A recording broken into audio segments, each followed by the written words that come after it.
በማስታወቂያ ያያችሁትን በርገር ለመግመት ወይም ደግሞ ያላሰባችሁን ዕቃ እንድትገዙ ተገዳችሁ የምታውቁበትን ቅጽበት አስተውላችሁ ታውቃላችሁ? ያ አጋጣሚ ሳይሆን አእምሯችሁ የተዘወረበት የሳይኮሎጂ ጥበብ ነው። እንኳን ደህና መጣችሁ ወደ መሳዩ ሳይኮቴራፒ። ዛሬ በዚህ ቪዲዮ ማስታወቂያ እንዴት ወደ አእምሯችሁ ጓዳና ወደ ዋሌታችሁ ገብቶ እንደሚመዘብራችሁ እናያለን። ከኔ ጋር ቆዩ። አዲስ ከሆናችሁ ሰብስክራይብ በማድረግ ቤተሰብ ሁኑ። ክፍል 1 አእምሮ የሚሰራበት ወይም ደግሞ አእምሮ የሚቀሰቀስበት በማርኬቲንግ ስትራቴጂ የተጠና የአድቨርታይዚንግ ስትራቴጂ አለ። እርሱም ፕራይሚንግ ይባላል። ወደ ሱፐርማርኬት ወይም የገበያ ማዕከል ጎራ ብላችሁ ወይም መንገድ ላይ ሳታስተውሉ የሆነ ነገር ገዝታችሁ የምታውቁ ከሆነ ፕራይም ተደርጋችኋል ወይም ደግሞ እንድትነሳሱ ተደርጓል ማለት ነው። ፕራይሚንግ ወይም ማነሳሳት ማለት በጽሁፍ፣ በስዕል፣ በቪዥዋል ኢፌክት እና በተለያየ መልኩ ሳታውቁት ምላሽ እንድትሰጡ የሚያደርግ የውስጥ ባህሪን መቀስቀሻ ዘዴ ነው። ክፍል 2 ስሜትን መሸጥ ወይም ዘ ማርኬት ኦፍ ኢሞሽንስ። አስተዋዋቂዎቹ ሰዎች ብዙ ጊዜ ሰዎች በሎጂክ እንደማይገዙ ያውቃሉ። የሰው ልጆች ሲገዙ የሚገዙት ውስጣቸው የጎደለውን ስሜት ለማሟላት እንደሚገዙ ያስተውላሉ። ይህንን በኋላ አብራራለሁ። ስለዚህ በተቻላቸው መጠን ማስታወቂያውን ስሜታዊነት እንዲላበስ ያደርጉታል። አያይዘው በማስታወቂያው መሃል ዋና ዋና የሚባሉ ስሜቶችን ለመንካት ጥረት ያደርጋሉ። አንደኛ ፍቅርን ከቤተሰብና ሪሌሽንሺፕ እንዲሁም ደግሞ ከጥንቾች ጋር ያያይዙታል። ፍርሃትን ከሴኩሪቲ ኤንድ ሴፍቲ ጋር የተያያዘ ያደርጉታል።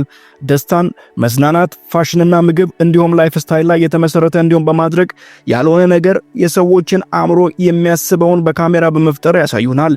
እኛም ያ ሁኔታ ውስጣችን ስለሚቀር ማስታወቂያውን በማስከተል ለማስታወቂያው ምላሽ የምንሰጥ ይሆናል።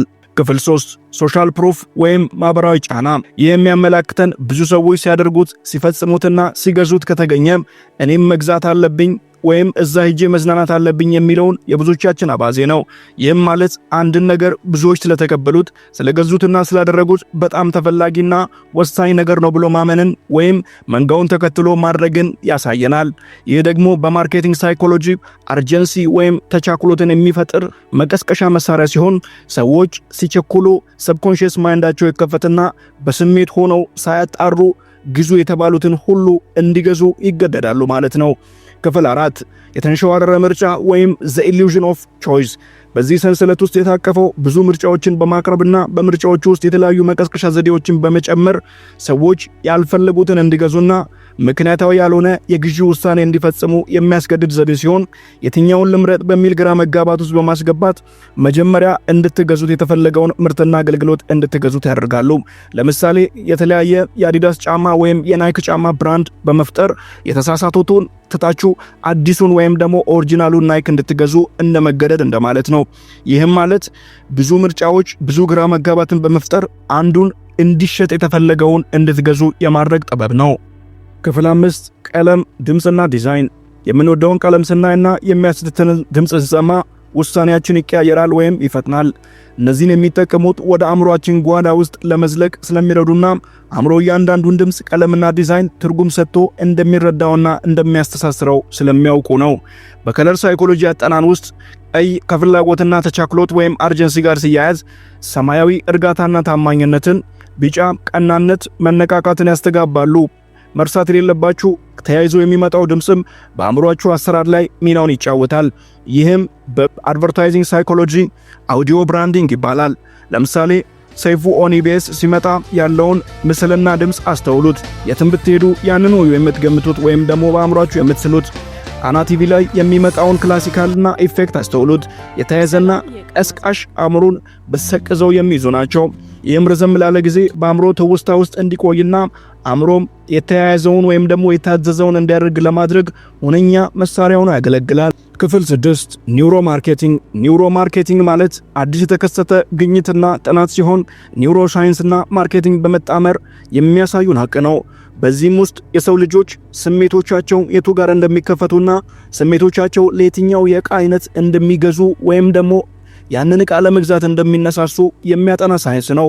በዚህም ጊዜ አእምሮአቸው እንዴት ለዛ ዕቃ ወይም ደግሞ ለዛ ማስታወቂያ በሚያይበት ጊዜ ምላሽ እንደሚሰጥና የትኛው የአእምሮ ክፍላቸው በጉልህ እየተንቀሳቀሰ የሚያጋልጥ የማስታወቂያውን ይዘት፣ ቅርጽ፣ ድምጽ፣ ኢፌክት ለማሻሻል የበለጠ አቴንሽን የሚይዝ ማስታወቂያ ለመስራትና የሰዎችን ባህሪ የመግዛት ባህሪ ለመቀያየር የሚሰራ ሳይንሳዊ ዘዴ ነው። በዚህም በመታገዝ ፕሌዠር ሴንተርስ ኦፍ ዘ ብሬን ወይም ደግሞ የደስታ ማዕከላት የተባሉ የአእምሮ ክፍሎችን በመቀስቀስ ብዙ እንድትገዙና አስተውሎታችሁን ተነጥቃችሁ በሰብኮንሺየስ ውሳኔ ወይም ደግሞ ስሜታዊ በሆነ ውሳኔ እንድትገዙ የሚያደርግ ዘዴ ነው። ይህንም አሁን ከረንትሊ ያሉት የማርኬቲንግ ስትራቴጂዎች ወይም ደግሞ ስትራቴጂስቶች በመቅረጽ የሰው ልጆችን አእምሮ በመያዝና የተለያዩ ማስታወቂያዎች ውስጥ በመጨመር የሰው ልጆች የመግዛት ፍላጎታቸውን በመጨመርና እያንዳንዱ ዕቃ ላይ ዋጋ ከፍ በማድረግ ሰዎች ሳያስተውሉት ያንን ነገር እንዲገዙ የማድረግ ጥበብን ይዞ ይገኛል። ክፍል 7 ድግግሞሽና አእምሮ። ማስታወቂያዎች ከመጠን በላይ ለምን እንደሚደጋገሙ አስተውላችሁ ታውቃላችሁ? ሰልችቷችሁ ሲያውቃል? ይህንን በኮመንት አሳውቁኝ። ይህ የሚሆንበት ምክንያት በዚህ መመሪያ መሰረት ነው። ሪፒቲሽን ክሬትስ ፋሚሊያሪቲ፣ ፋሚሊያሪቲ ብሪድስ ትረስት የሚል ፕሪንሲፕል አለ። መደጋገም ታዋቂነትን ያመጣዋል እንደማለት ነው። መታወቅ ወይም ደግሞ ታዋቂ መሆን ተአማኒነትን እንደሚገነባ ይታወቃል። አሁን ማኒሞትና የኮመርሻል ባንክ ኦፍ ኢትዮጵያ ገንዘቤን ይነግድበታል ብሎ ሰው ሊያምን ይችላል። ወይም ደግሞ ገንዘቤ ሊጠፋብኝ ብሎ ይችላል። የሆነበት ምክንያት ኮመርሻል ባንክ ኦፍ ኢትዮጵያ ከህንፃዎቹ ስር ምን ያህል ሴፍቲና ሴኩሪቲ ለገንዘብ ክሬት እንደሚያደርግ በተለያዩ ማስታወቂያዎች ስለሚነዛና የሰዎች አእምሮ ያንን ስላመነ ነው። ለምሳሌ በተደጋጋሚ የምትሰሙትን ሁሌም የሚተማመኑባት ባንክ የሚለውን ድምፅ አስተውሉት። በተደጋጋሚ ያንን ድምፅ መስማት፣ ሎጎውን ማየት፣ መፈክሩን መመልከትና እዛ ጋር ያያችሁትን ነገር በአእምሯችሁ ውስጥ መቅረጽ ያያችሁት እንደሚደረግላችሁ እንደምታምኑና እንድታምኑ አእምሯችሁን ያስገድደዋል። ከዚያም ምክንያት አልባ ቢሆንም እንኳን ወይም ምክንያት ባይኖረውም እንኳን ታደርጉታላችሁ። የተደጋገመው በአእምሮ ሰንሰለት ውስጥ የውሳኔ አቅማችሁን ይቆጣጠረዋል። ከዚያም ከዛ ቦታ ውጪ ሌላ ቦታ ለእናንተ ሴፍቲ እንደሌለ፣ ከዛ ቦታ ውጪ እናንተ የትኛውንም ሰርቪስ ልታገኙ እንደማትችሉና ሽልማት እንደሌለው አድርጋችሁ እንድታስቡ ያደርጋል።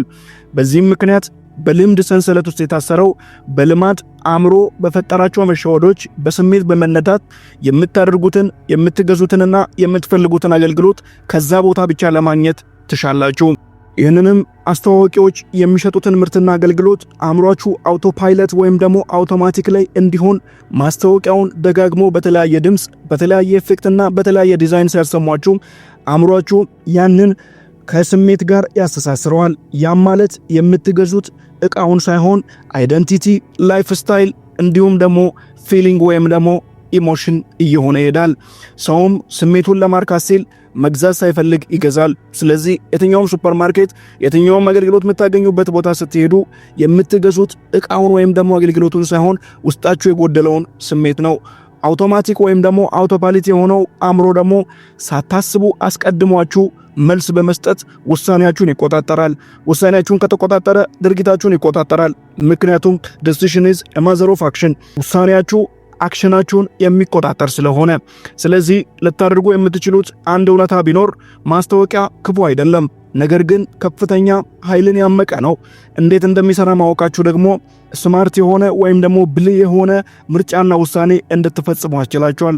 ከዚህ በኋላ ማስታወቂያዎችን ስታዩ ቆም በሉና ራሳችሁን ጠይቁ።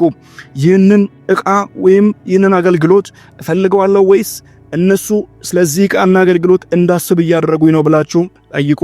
ይህንን ስትጠይቁ ክሪቲካል የሆነው ኮንሽስ ማይንዳችሁ የነቃ ይሆናል። በዛ ውስጥ አእምሯችሁ እንዴት እንደሚሰራና እያንዳንዱ ውሳኔያችሁን ከስሜታዊነት በአመክንዮ ወይም ደግሞ በምክንያት እንድትመሩ ያግዛችኋል። ይህ ቪዲዮ እንዳስተማራችሁ ተስፋ አደርጋለሁ።